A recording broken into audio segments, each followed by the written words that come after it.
台南市南区盐埕天后宫为庆祝天上圣母的圣诞，将举办一系列的庆祝活动。除了邀请信徒做伙为神明来祝寿，另外嘛，甲关怀中心来合作，要伫个妈祖生当天5月1号举办爱心的关怀活动。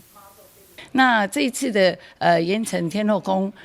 庙方非常的就是有诚意啊，它不止就是说准备了卤面啊，卤面代表人讲的，咱台湾人的习俗，你得帮你得吃卤面，所以你如果捐血的人，你一定有一碗卤面啊，然后呢还有寿桃，还有寿面，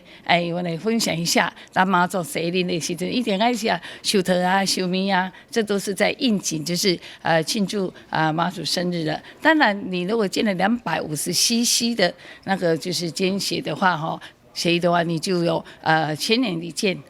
，500cc 也有啊。当然，我们还有庙方的一些吉祥物，在那时候那一天都会送给大家。那大家也知道，就是最近呢天气比较不稳定，然后时常的下雨。下雨的话，大家都会不想要出门，更何况是出门捐血。所以，但是医院的病人呢，却还是